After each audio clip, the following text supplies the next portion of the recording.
Boa noite, queridos, a todos que estão me vendo aí em casa nesse momento, através do Facebook Ricardo Pereira SV.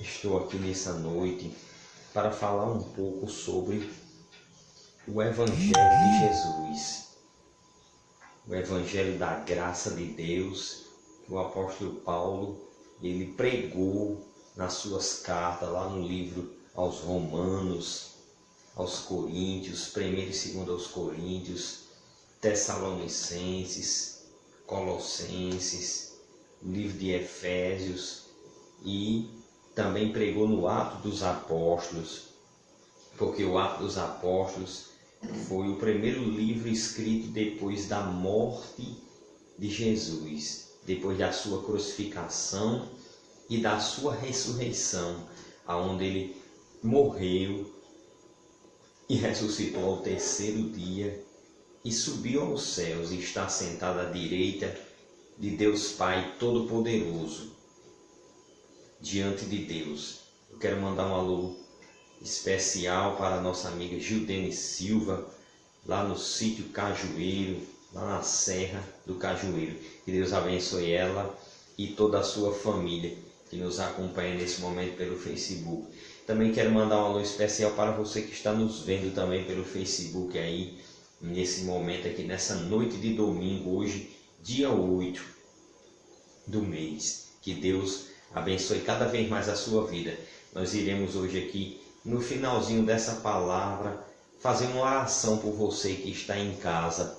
E ao mesmo tempo aqui nós iremos ministrar um pouco desse evangelho que Jesus pregou, que os apóstolos ensinaram, o evangelho da graça de Deus. E queridos, eu quero começar aqui a minha palavra nesse momento, lá no livro de Judas. Judas está no Novo Testamento. Você pega a sua Bíblia aí na sua casa e abre no último livro, por nome Apocalipse, o Apocalipse de João, aquele que escreveu o Evangelho segundo João e aquele que escreveu 1ª, 2ª e 3ª João. Então você, quando chega lá em Apocalipse, você volta o livro de Apocalipse e você vai encontrar Judas, que foi um dos seguidores de Jesus, não aquele que traiu Jesus, porque teve Judas, o que traiu Jesus. Esse aqui é outro Judas que não traiu Jesus, mas que seguiu ao Mestre Jesus. Então,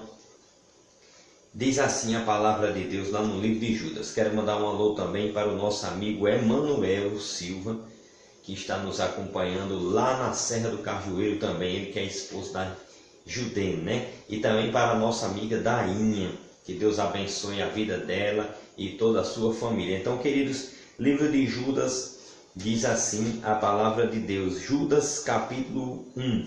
O Judas, ele escreveu só um capítulo, o livro dele é pequeno, é chamado de epístola.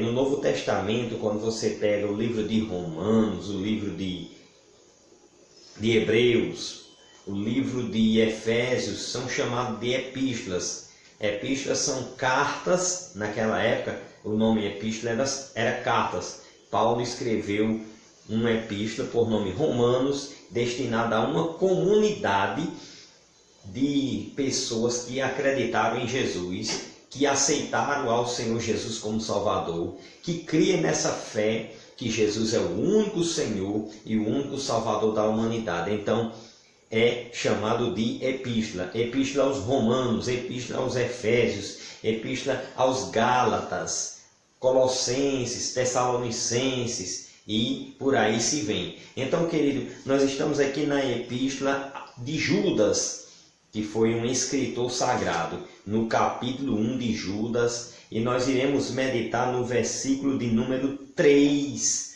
um versículo que nos dias atuais ele está sendo mal interpretado, ele está sendo mal entendido. Querido, porque entenda algo, a Bíblia Sagrada, ela foi escrita em duas línguas. O Velho Testamento foi escrito no hebraico, mas o Novo Testamento foi escrito no grego. Na época que Jesus andou aqui na Terra, 2000 anos atrás, A língua mundial era o grego, assim como hoje, nos dias que nós estamos vivendo, a língua mundial é o inglês. Se você chega no Brasil, várias escolas ensinam português, mas ensinam também o inglês. Se você chega aí em outras nações que não falam inglês, eles ensinam a língua original do país, mas ensinam também o inglês como a segunda língua. Então, o inglês hoje é a língua que domina o mundo. A maioria das pessoas no mundo falam inglês e não chinês e não outras línguas aí, entende? Então, naquela época, a língua que predominava, a língua que prevalecia no comércio e em outras coisas,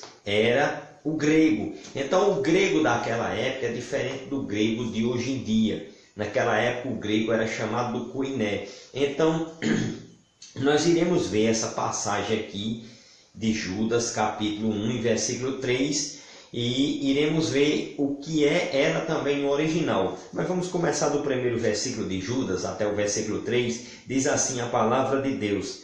Judas, capítulo 1, e versículo de 1 ao 3 diz assim: Judas, servo do Senhor Jesus Cristo, e irmão de Tiago, aos chamados e queridos em Deus Pai, conservados por Jesus Cristo, misericórdia e paz, caridade vos seja multiplicada.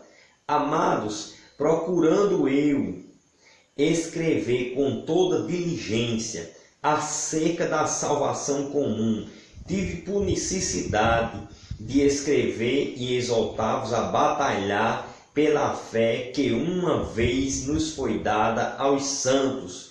Porque, versículo 4, se introduziram alguns que antes já estavam escritos para este mesmo juízo, homens ímpios que convertem em dissolução a graça de Deus, e negam a Deus, único dominador e Senhor nosso. Mas quero lembrar, como já uma vez soube, que, havendo Deus salvo um povo, tirando da terra do Egito, destruiu depois que não creram, e há anjos que não guardaram o seu principado, mas deixando a sua própria habitação, reservou na escuridão, em prisões eternas, até o juízo daquele grande dia.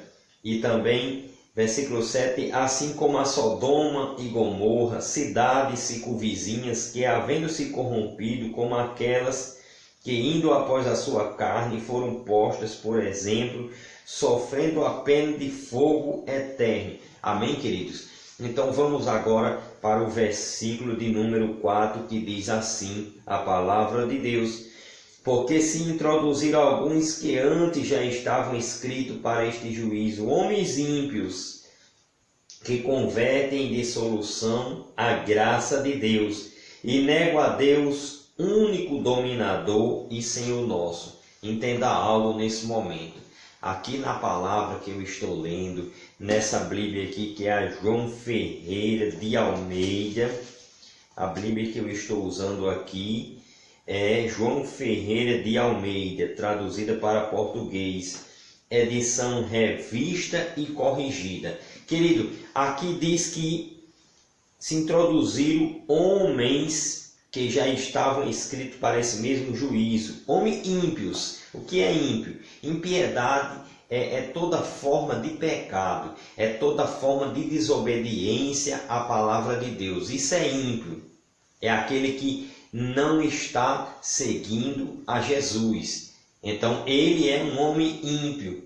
Então, diz a palavra de Deus aqui, homens ímpios que convertem em dissolução a graça de Deus. Dissolução, você sabe que dissolução é algo que está diluindo, algo que está se diluindo. É como, por exemplo, eu coloco agora uma água quente em cima de um produto que não pode levar muito calor. Então, quando eu coloco aquela água quente em cima, aquele negócio começa a se diluir, a se desmanchar, você está entendendo? Então, a palavra de Deus aqui, nessa tradução de João Ferreira de Almeida, revista e corrigida, ela diz que homens ímpios convertem em dissolução a graça de Deus e negam a Deus único, dominador e Senhor nosso. Agora eu quero levar você para o texto original da Bíblia, quando foi escrita há 2000 anos atrás, no grego.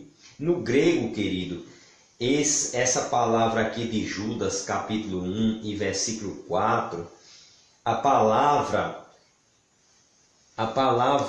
usada no grego original, ela é metatitene.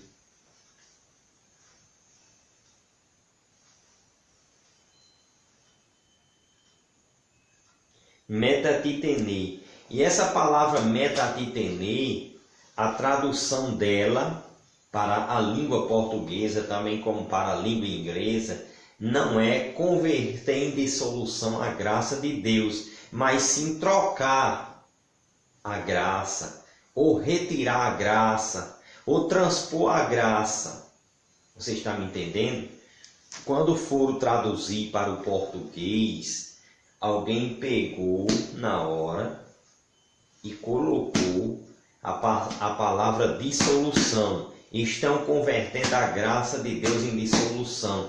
Então, quando você entende isso e você vê muita gente pregando sobre a graça de Deus, e você vê esse texto aqui, logo de cara você entende que quando se está se pregando essa abundante graça, o que é graça? É favor imerecível, algo que eu não mereço. Então, quando você vê esse favor imerecível de Deus, quando você vê essa passagem que diz que homens ímpios que estão convertendo a graça de Deus em dissolução, você entende que essa pregação da graça está levando o povo à libertinagem, porque em outras traduções dizem que homens ímpios que estão convertendo a graça de Deus em libertinagem, porque libertinagem também tem a ver com dissolução. Mas no texto original, querido, a palavra que é metatitene, ela traduzida para o português, ela quer dizer que mudaram a graça de Deus, ou seja, tiraram a graça de Deus e introduziram outra coisa, trocaram a graça de Deus de lugar. Como, por exemplo, eu estou aqui com um terno escuro agora nesse momento e você, vamos supor que você tem um relógio. Então eu pego agora e digo, fulano, vamos trocar esse terno que eu tenho aqui por esse seu relógio. Eu estou trocando, eu pego o meu terno, dou a você e pego o seu relógio, coloco no meu braço. Isso é trocar de lugar. Então o que fizeram foi isso, trocar a graça de Deus. Ou seja, querido, o apóstolo amado aqui está dizendo que no futuro, porque isso aqui é uma profecia, isso aqui é uma revelação que Judas recebeu de Deus, que no final dos tempos, homens ímpios, homens pecadores, homens que não obedeceram a Deus, que não obedecem a Deus, iam retirar a graça de Deus dos seus ensinos, iam colocar outra coisa. Porque, querido, entenda algo. Se você agora começar a ler, principalmente o Novo Testamento, quando eu estou falando no Novo Testamento, eu estou me referindo particularmente ao Atos dos Apóstolos, as cartas do apóstolo Paulo, em primeiro lugar Romanos, porque Romanos é a base doutrinária do Novo Testamento, e depois vem aí Efésios, Coríntios, aí Gálatas, tá entendendo? Deus abençoava o seu povo e abençoou o seu povo no Novo Testamento, não por eles obedecer os 10 mandamentos, obedecer às leis de Deus, mas Deus obedece gratuitamente pela fé. Nós vemos lá no livro de Romanos, capítulo 4, nós vamos abrir a nossa Bíblia aqui bem rapidinho e dar uma olhadinha nesse texto aqui. Você que tem sua Bíblia em casa, você abre agora Romanos, capítulo de número 4, a partir do versículo 1, que diz assim: que diremos, pois, ter alcançado Abraão, nosso pai, segundo a carne? O que nós diremos? O que nós temos a dizer? O que é que Abraão alcançou segundo a carne? Carne aqui é o natural, é as forças humanas tentando obedecer algo de Deus. Então diz aqui: o que diremos, pois, ter alcançado Abraão, nosso pai, segundo a carne? Porque se Abraão ele foi justificado pelas obras, ele tem de que se gloriar, mas não diante de Deus. Versículo 3. Porque diz a Escritura: creu Abraão em Deus, e isso foi imputado como justiça. Ou seja, querido, Abraão ele não cumpriu os 10 mandamentos. Mas é algo interessante. Abraão viveu, aí eu não lembro se 700 anos, 500 anos antes dos 10 mandamentos serem dados. Você está entendendo? Abraão, quando veio à terra, ele não existiam os 10 mandamentos. Os 10 mandamentos foi dado a Moisés. E as leis mosaicas, que você pode ver lá no livro de Levíticos. Levíticos está lá no Velho Testamento. Deuteronômio está lá no Velho Testamento. Você pode pegar a Bíblia que você tem em casa aí. Se você não tem, você pode ir no celular que você tem hoje. Ir lá no Play Store do seu celular e você baixar assim, Bíblia de estudo ou outras Bíblias mais que tem lá, e você vai ver que nessa Bíblia vai estar toda o Velho Testamento e o Novo. Então você vai lá para o comecinho da Bíblia e você vai encontrar o livro de Deuteronômio, você vai encontrar também o livro de Levítico e você vai encontrar o livro de Êxodo. E lá você vai encontrar todas as leis que Deus prescreveu a Moisés para que o povo de Israel cumprisse, assim como as leis morais e os 10 mandamentos. Ou seja, então Deus, quando estabeleceu essas leis, ele disse que se o povo obedecesse essas leis, se o povo fosse fiel a ele através dessas leis, Deus ia abençoar o seu povo por obedecer essas leis. Mas ao mesmo tempo Deus disse que se eles desobedecessem a ele, não obedecessem essas leis, o povo não seria abençoado diante de Deus. Você está me entendendo? Aí, trazendo agora para os nossos dias, aqui a palavra de Deus que nós estamos lendo diz assim: pois que diz a Escritura, creu Abraão em Deus e isso foi imputado como justiça. Entenda algo, justiça é santidade, justiça é retidão. Abraão, ele apenas creu em Deus. Se você voltar lá para o livro de Gênesis, Gênesis é o primeiro livro do Antigo Testamento, é o primeiro livro da Bíblia. Então você vai ver que Deus apresentou-se para Abraão e disse assim: Abraão, sai da tua casa, da tua parentela, da tua família e vai para uma terra que eu vou te mostrar. Então Abraão já era uma pessoa que tinha condições financeiras. Ele pegou os seus servos, pessoas que trabalhavam para ele cuidando de animais. Naquela época o homem vivia simplesmente na agricultura, simplesmente da pecuária. Então Abraão pegou todos os seus servos, aqueles que trabalhavam para ele, e saiu sem destino. Porque Deus não disse assim: Abraão, você vai para a terra tal. Deus disse: Abraão, sai da tua casa, da tua parentela e vai para uma terra que eu vou te mostrar. E eu serei o teu Deus. Eu te abençoarei grandissimamente. E Abraão creu na promessa de Deus. Então isso foi lhe imputado como justiça. E mais na frente,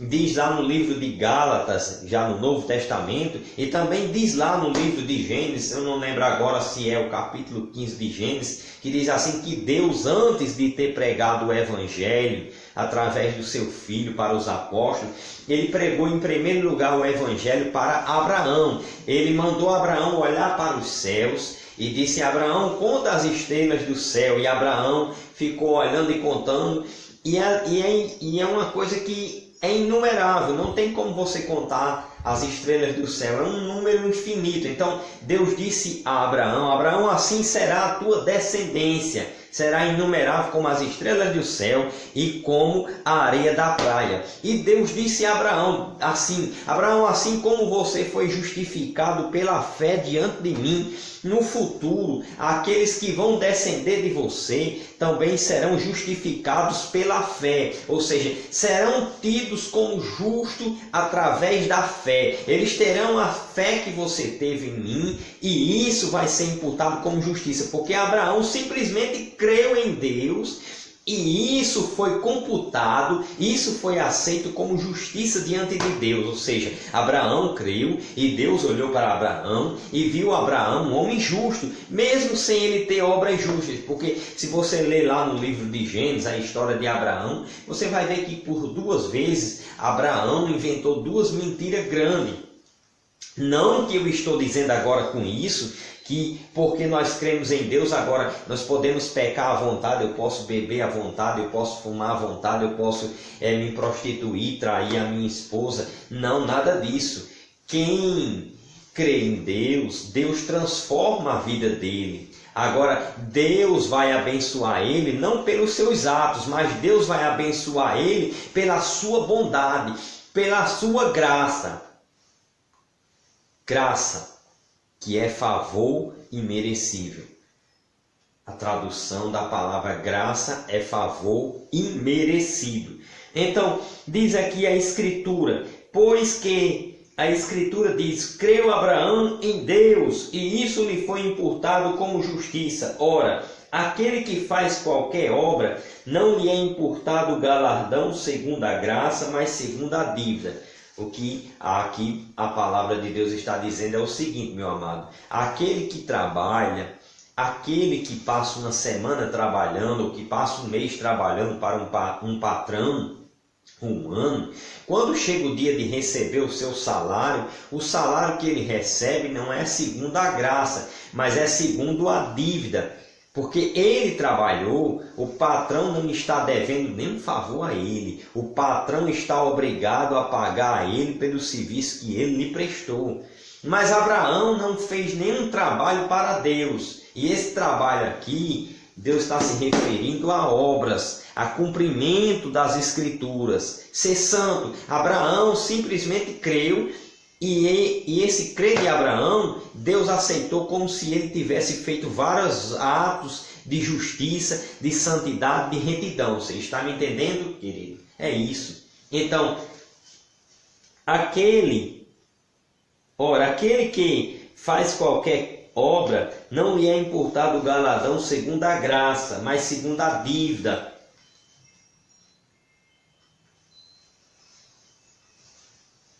Mas aquele que não pratica e crê naquele que justifica o ímpio, sua fé lhe é imputada como justiça. Entenda algo, toda a humanidade, antes de crer em Jesus como Salvador, antes de crer na obra expiatória de Jesus, crer que Jesus derramou o seu sangue para nos purificar de todos os pecados, nós somos homens ímpios. Então, a palavra de Deus diz que Deus é aquele que justifica o ímpio, entenda, versículo 5, mas aquele que não pratica, aquele que não faz nenhuma santidade, mas simplesmente crê no que justifica o ímpio, a sua fé lhe é imputada como justiça. Isso é graça, isso é favor imerecível. Agora voltando lá para Judas, capítulo 1, versículo 4, que diz que se introduziram alguns que antes já estavam escritos para o mesmo juízo, homens ímpios, que convertem em dissolução a graça de Deus e que nega a Deus, único dominador e Senhor nosso. Deus está dizendo que no futuro ia se levantar uma geração de pessoas que iam retirar dos ensinamentos cristãos a graça de Deus, esse favor imerecível. Querido, se você pegar um livro de história agora e você for pesquisar a respeito de Martinho Lutero, a respeito de John Hus, outros grandes pregadores que se levantaram há 500 anos atrás pregando, mas Martinho Lutero e aqueles homens que na época dele se levantaram pregando contra os ensinamentos do papado, eles não foram perseguidos porque eles chegavam na rua dizendo: olha, você bêbado, deixe a cachaça e se converta a Deus. Olha, você que está traindo a sua esposa, deixe esse traimento agora, deixe de trair sua esposa e se converta a Deus. Eles não pregavam dessa maneira, eles pregavam assim, como Paulo diz, que Deus é aquele que justifica o ímpio, que torne o ímpio como justo diante dele por crer nele. Você está entendendo? Martinho Lutero pregava isso.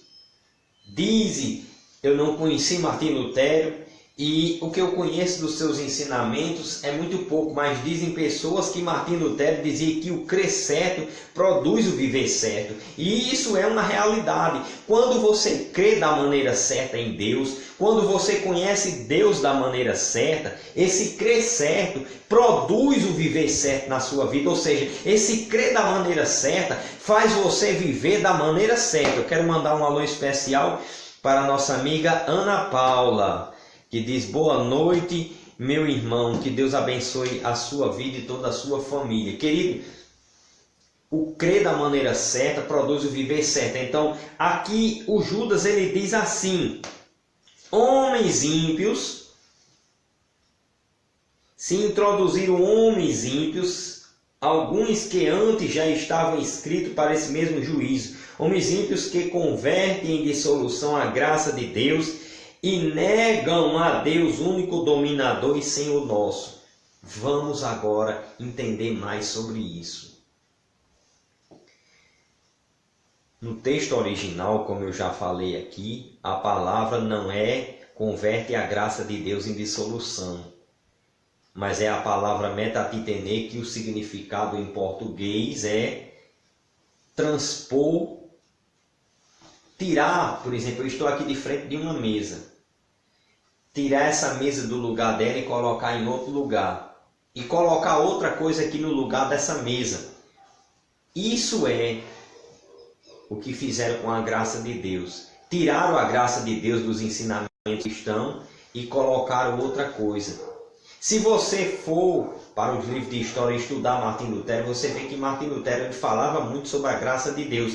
Se você for para o livro de Romanos, para o livro de Efésios, se você for para o livro de Tiago, de todos esses outros que estão escritos no Novo Testamento, você vai ver que eles falavam muito sobre a graça de Deus. Eu quero contar algo aqui nesse momento, se você não sabe, desculpe pelo que saiu agora, se você for lá para o livro de Atos, lá nos primeiros capítulos, e você vê que Paulo, apóstolo de Jesus, antes dele ser um apóstolo de Jesus, ele era um que perseguia aqueles que criam em Jesus, assim como nós estamos ensinando hoje. Ou seja, quando ele viu pessoas que criam em Jesus como Salvador, Paulo mandava prender essas pessoas. Ele mesmo prendia, levava para a cadeia, dava surra nas pessoas. O primeiro mártir do Novo Testamento, que tem por nome de Estevão, que ele morreu apredejado. No dia que apredrejaram ele, Paulo estava presente lá na hora da morte dele. Uma multidão de líderes religiosos estavam lá para apredrejar Estevão, unicamente porque Estevão pregava esse evangelho da justificação pela fé. Estevão pregava que Deus é aquele que justifica o ímpio, como diz Paulo lá em Romanos 4. Estevão pregava que não era por guardar os 10 mandamentos, por obedecer às leis mosaicas, que Deus ia abençoar o homem, mas era simplesmente por crer em Jesus. Crer que Jesus morreu no meu lugar, que Jesus deu a sua vida em meu lugar e que agora eu devo assumir o lugar dele. Qual o lugar dele? É o lugar de ser abençoado. Jesus recebeu a maldição, Jesus recebeu a culpa, Jesus recebeu os sofrimentos, Jesus recebeu o castigo, para que agora eu assuma o seu lugar e eu receba as bênçãos de Deus, eu receba o favor de Deus, eu receba todas as bênçãos que Jesus merece. Então Estevão foi apredejado por causa disso, e Paulo estava lá. E Paulo era um dos que estavam incentivando a Estevão ser apedrejado. Ele mesmo não apedrejou, mas ele estava lá no meio dos grandes que estavam organizando aquele evento. E quando foram apedrejar Estevão, pegaram as vestes dele, deixaram ele despido para dar mais vergonha a ele, porque isso era uma coisa vergonhosa para um judeu, estar despido diante da humanidade, porque o judeu, entenda algo, ele anda com vestes que não mostram nenhuma sensualidade, é coberta das mãos até a cabeça. Fica só a cabeça de fora. Então era uma vergonha já aquilo ali. Então pegaram as vestes de Estevão e colocaram nos pés do apóstolo Paulo, que na época não era Paulo, ele era chamado de Saulo. Está lá no livro de Atos dos Apóstolos. Mas veja que mais lá na frente, Paulo ele organizou uma comitiva de soldados que trabalhava para o templo, porque o templo judaico tinha soldados que trabalhavam lá. Então, a mando do sumo sacerdote, do que comandava a religião judaica, ele saiu e foi para uma cidade chamada Damasco, para procurar pessoas que criam em Jesus e que pregavam essa justificação pela fé, dizendo que não se deve mais guardar as leis de Moisés, os 10 mandamentos, mas sim crer em Jesus, e quando você crê, todos os seus pecados são apagados. Então, Paulo, no meio do caminho, querido, entenda algo, Paulo não fez nada para agradar a Deus. Ele só estava desagradando a Deus com as suas obras más. Então, no meio do caminho, Jesus apareceu para ele em forma de uma luz muito forte, brilhante. E, naquele momento, quando ele viu aquele clarão, ele caiu de cima do cavalo e várias pessoas vinham com ele também ali a cavalo para ir prender os cristãos naquela cidade. Então eles viram o clarão, mas não ouviram a voz. E Paulo viu o clarão e ouviu uma voz que dizia assim: Saulo, Saulo, por que me persegues?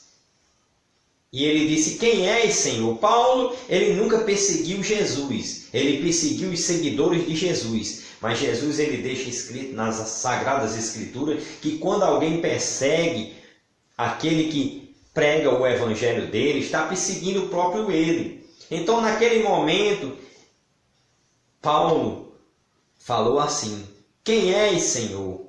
O que devo fazer? E Jesus disse: Paulo, vai para a cidade chamada Damasco e lá eu mandarei um homem para ir até você. Agora entenda algo, se você for lá para o livro de Atos e ver a história de Paulo, você vai ver que logo depois dali, Paulo ficou cego e ele foi para Damasco e ficou lá em uma casa. Deus mandou um homem chamado Ananias ir lá na sua casa. Ananias chegou lá, não mandou Paulo passar 20 dias de jejum e oração, não mandou Paulo se ajoelhar e confessar os seus pecados e pedir perdão a Deus durante horas. Paulo,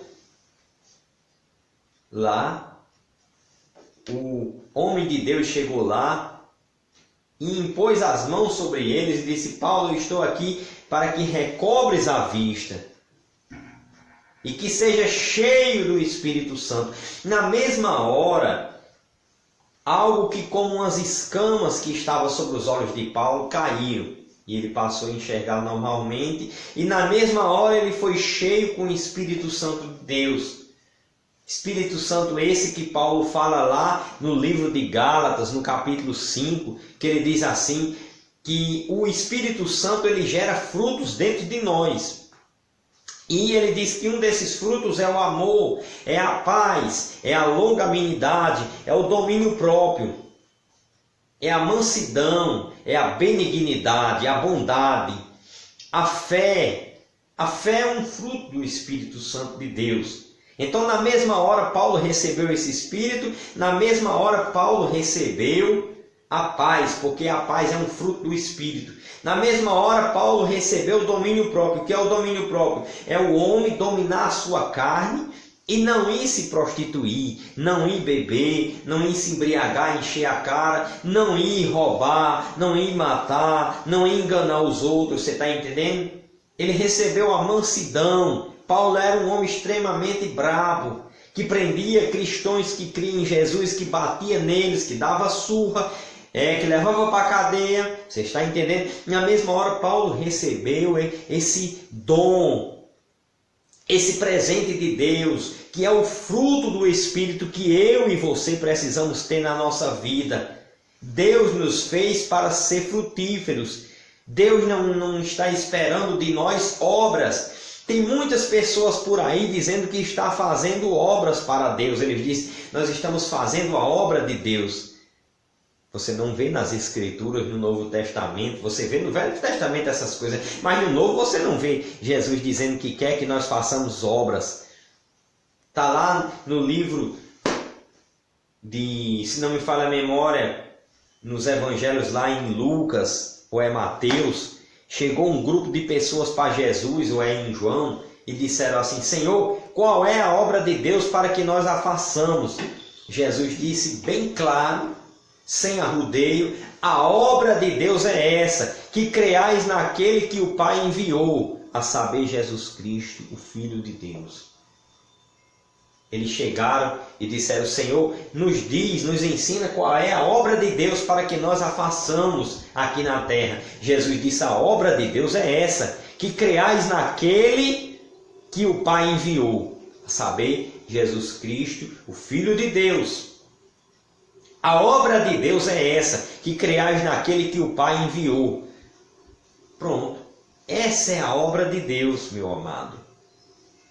Tem pessoas aí dizendo que está fazendo a obra de Deus e todos os dias ele varre a igreja. Outros dizem assim: eu estou fazendo a obra de Deus, todo dia eu estou de casa em casa evangelizando. Querido, a obra de Deus é você crer em Jesus. Crer naquele que o Pai enviou. Quando você crê naquele que o Pai enviou, Jesus ele diz lá em Marcos capítulo 16, grave isso na sua mente, a partir do versículo 17, ele disse: ide pelo mundo inteiro, pregai meu evangelho a toda criatura. Aquele que crê e for batizado será salvo, mas aquele que não crê já está condenado. Jesus não disse: ide fazei a obra de Deus. Ele disse: ide pelo mundo inteiro e pregai meu evangelho. Que evangelho é esse? Graça, favor imerecível. Porque ele disse assim: aquele que crê e for batizado será salvo. Jesus não colocou algo que nós não podemos fazer para Deus. Ele colocou algo simples. Ele disse: aquele que crê e for batizado será salvo. Meu amado, a salvação não é algo que está distante da sua realidade, distante da minha realidade. A salvação é simplesmente eu crer na obra de Jesus por mim. Crer que Jesus derramou o seu sangue para purificar os meus pecados. Ele disse: aquele que crê e for batizado será salvo. Sossegue a sua mente nesse momento. É só você crer em Jesus e a paz vai entrar no teu coração. Eu passei a minha vida de religião em religião, agoniado, amedrontado, achando que eu tinha que fazer muitas coisas para Deus. Eu fui de uma religião aí, que hoje é a maioria no Brasil. Aqui vizinho à minha cidade tem um monte alto. Monte esse que é consagrado a São Francisco de Assis. E quantas vezes de manhãzinha, por volta de umas 8, 9 horas da manhã, eu subia de pés descalço e rezava lá durante meia hora, 1 hora. E quando eu descia de pé descalço também, pagando penitência, achando que por aquilo eu ia ser salvo diante de Deus. Quantas e quantas vezes eu saía meio-dia em ponto só pegando fogo, lá vizinho ao monte, no caminho central do monte, tinha uma casa que tinha umas pessoas que moravam lá que criavam um cachorro brabo. Então eu ia por outro caminho, muitas vezes cortando o mato para não passar por lá, para aquele cachorro não correr atrás de mim, e de alguns amigos meus que também criam da mesma maneira e que iam com a gente. E ainda mais, quantas e quantas vezes a gente procurava canto aonde as pessoas foram mortas ou foram enterradas aqui dentro do mato, onde tinha uma capela, e a gente ia rezar pela alma daquela pessoa e também ia rezar por nós. Quantas e quantas vezes eu fiz essas obras. Eu não estou aqui condenando quem faz isso, mas eu quero dizer para você que isso não leva a salvação nenhuma. A salvação é crer apenas na pessoa de Jesus. Marcos capítulo 16, está no Novo Testamento. versículo 17 diz: ide pelo mundo inteiro e pregai meu evangelho a toda criatura. Aquele que crê e for batizado será salvo, mas aquele que não crê já está condenado. Esse é o evangelho da justificação pela fé, que foi removido dos púlpitos cristãos nos últimos dias. Martinho Lutero pregava assim: depois da morte de Martinho Lutero, depois da morte daqueles outros que foram chamados reformadores cristãos que acompanharam Martinho Lutero, se levantaram homens pregando de outra maneira, dizendo: faça as obras de Deus, obedeça a Deus e Deus vai lhe abençoar. Querido, Paulo nunca ensinou isso. Pedro nunca ensinou isso. Obedeça a Deus e Deus vai lhe abençoar. Deus lhe abençoa pela graça. Romanos capítulo 5 e versículo 17 diz a palavra de Deus: aqueles que receberam a abundância da graça e o dom da justiça reinarão em vida por meio de um só Jesus Cristo. Eu preguei isso hoje lá na Rádio Líder FM. Todos os domingos, a partir das 10 ao meio-dia, eu tenho um programa na Rádio Líder FM. Eu preguei isso hoje lá. E domingo eu vou continuar pregando nessa mesma mensagem. Então, Romanos 5,17 diz: aqueles que receberam a abundância da graça e o dom, diga dom, da justiça, reinarão em vida por meio de um só Jesus Cristo. O que é dom? Dom é algo que você recebe de graça. É como, por exemplo, você que está aí do outro lado me vendo agora. Eu compro um som ou um celular da última geração e eu chego para você e digo: amigo, está aqui esse presente que eu quero lhe dar. O que é que você faz? Simplesmente você abre a sua mão e recebe aquilo ali. E você vai me pagar quanto por aquilo ali? Você não vai me pagar simplesmente nada, porque eu estou lhe dando um presente. Se você na hora dizer: mas amigo, quanto custou esse celular? Eu quero lhe pagar. Ou eu quero lhe dar por ao menos a metade. Eu não vou gostar disso, porque eu lhe estou dando um presente. Se você vier dizer: mas quanto custou esse celular? Eu também não vou gostar, porque eu estou lhe dando um presente. Quando a gente recebe um presente, a gente não pergunta quanto foi, a gente simplesmente agradece por aquele presente. Não faz por onde pagar. Então a salvação é do mesmo jeito. Agora tem pessoas que confundem a sua cabeça e diz que quando alguém está pregando dessa maneira, está dizendo ao povo que agora eles podem pecar à vontade, beber, se prostituir, fazer tudo errado. Nada disso. Quando você aceita a salvação de Deus, você se torna santo como Deus é santo através do que Cristo fez. Então, nesse momento, você está apto para receber o Espírito Santo de Deus. E o Espírito Santo de Deus, como diz Paulo lá no livro de Gálatas 5, o Espírito de Deus vem morar dentro de mim para me tornar um homem correto. Ele gera os frutos dele dentro de mim. Então esses frutos são a verdadeira convenção, a verdadeira santidade. Você está entendendo? Ao redor do mundo inteiro hoje nós vemos testemunho de pessoas que diziam que era viciado em pornografia durante 30, 40 anos. Pessoas que eram viciado em cigarro, em cocaína. Eu já ouvi vários testemunhos pregados pelo pastor Joseph Prince, que você pode encontrar a mensagem dele no YouTube. Certo dia eu ouvi uma mensagem lá onde ele contou o testemunho de uma mulher que eu não lembro agora há quantos anos, eu sei que era mais de 10 anos, de 15 anos, que ela era membro de uma igreja evangélica e ela era regente do coral da igreja, se não me falha a memória, ou fazia parte do coral. Então ela disse que quando saía da igreja, ela já corria para casa e ia fumar escondido em casa. E lá ela ouviu muitas mensagens dizendo que quem é viciado não vai entrar no céu. Mas nenhuma dessas mensagens mudou a vida dela. Mas certo dia ela ouviu o pastor Joseph Prince pregando dessa maneira, dizendo que nós somos a justiça de Deus em Cristo Jesus, que aqueles que receberam a abundância da graça e a dádiva da justiça, que é dom, presente, reinarão em vida por meio de um só Jesus Cristo. E ela viu o pastor Joseph Prince citando um texto lá de 2 aos Coríntios, capítulo 5, versículo 21, que diz assim: e nós somos a justiça de Deus em Cristo Jesus, que Jesus se fez pecado por nós, para que nós fossemos feitos a justiça de Deus em Cristo. Então o pastor disse: meu amigo, minha amiga, você que está me ouvindo aí em casa agora, a partir de hoje, durante o seu dia, cite esse versículo várias vezes. Até mesmo na hora que você sentir desejo de ir praticar aquela prática errada, você que é viciado no cigarro, na pornografia, nisso e naquilo, mesmo sentindo desejo de fazer aquilo e caindo no pecado, confesse: eu sou a justiça de Deus em Cristo Jesus. E sabe qual foi o resultado da vida daquela mulher? Anos e mais anos de vício no cigarro caiu por terra. Ela foi liberta. Do nada ela começou a ter nojo do cigarro.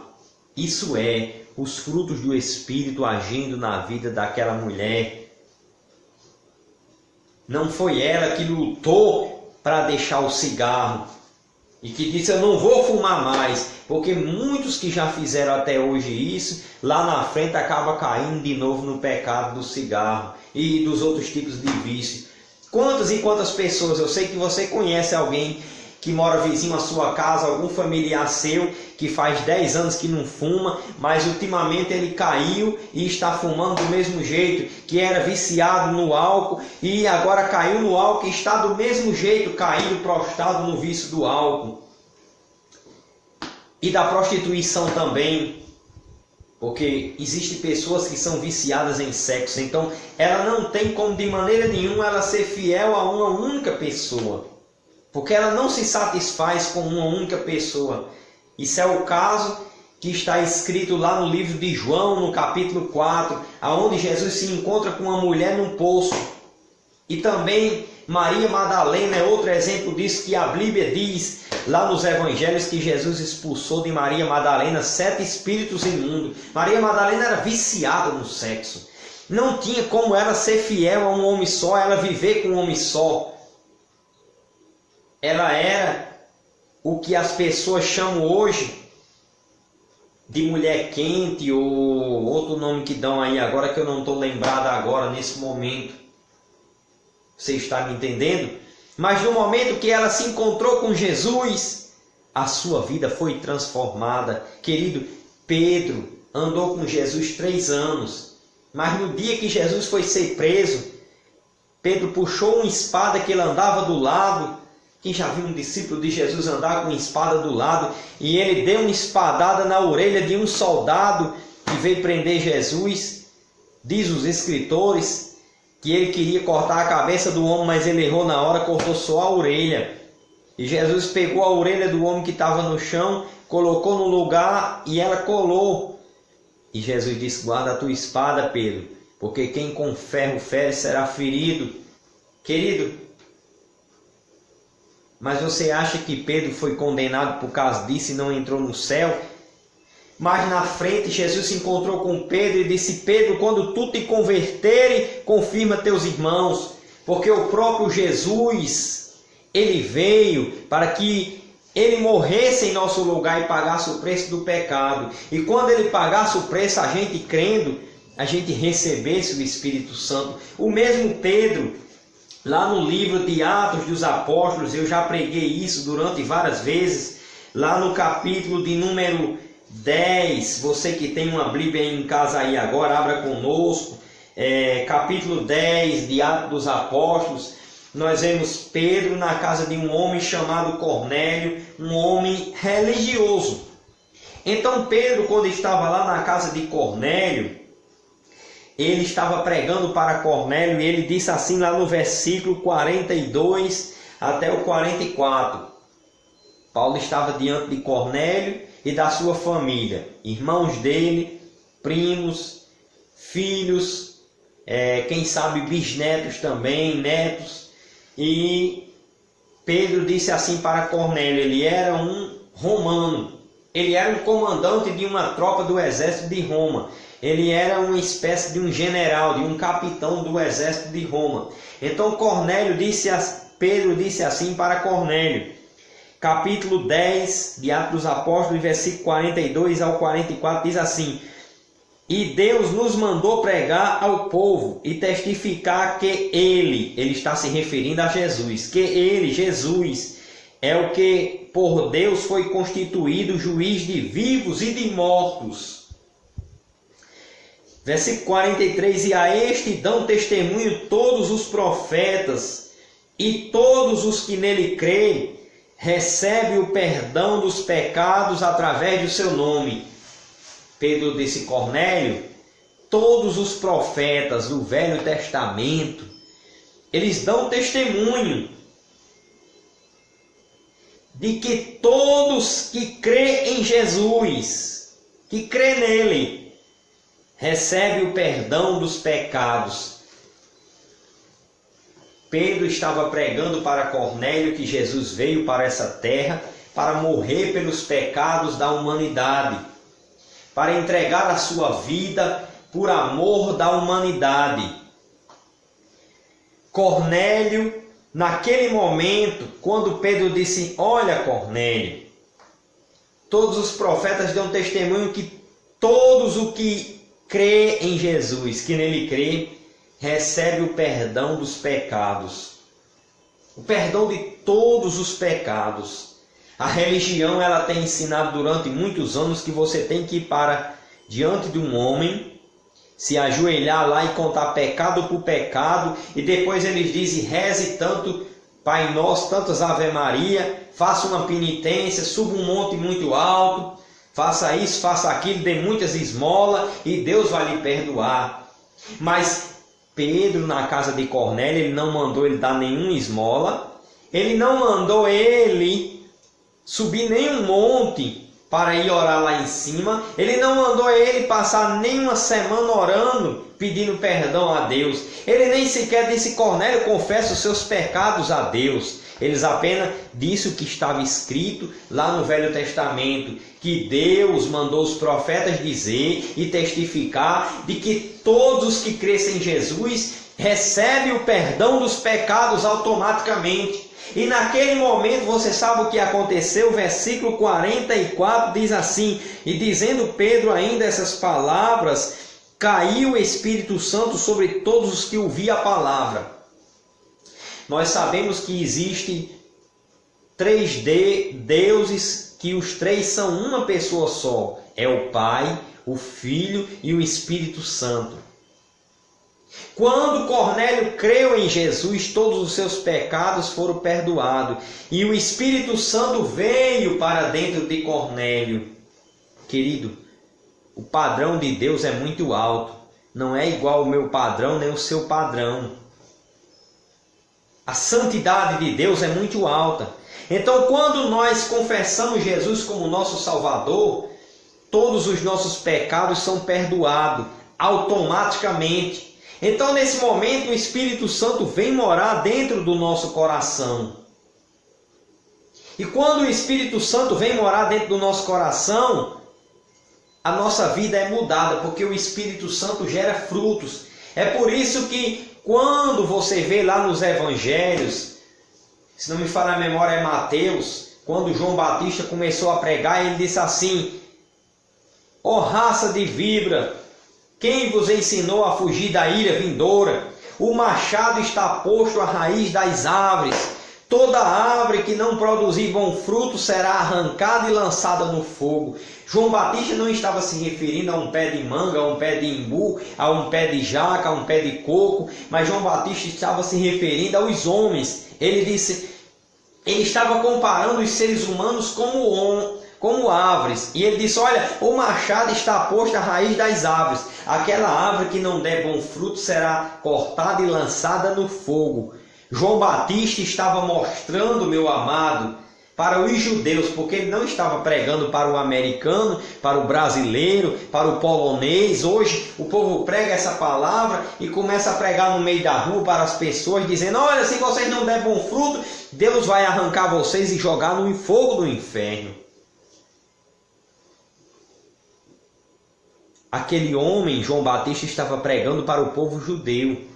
O povo judeu rejeitou Jesus. A palavra de Deus diz que Jesus veio para os seus, o povo judeu, mas os seus não o receberam, antes o rejeitaram. Mas a palavra de Deus diz que todos quanto receberam, Deus Pai deu aos tais o poder de se tornarem filhos de Deus. Está escrito lá em 1 João, ou 1 João não, é o Evangelho segundo João, capítulo 1 e versículo 12. Todos quanto receberam, Deus Pai deu aos tais o poder de se tornarem filhos de Deus, a saber os que creem no nome de Jesus, querido.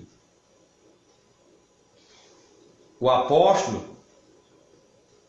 João Batista estava dizendo: olha, vocês que não querem crer em Jesus para dar bom fruto através do Espírito de Deus, só que ele estava falando em outra linguagem, o machado está posto às suas raízes.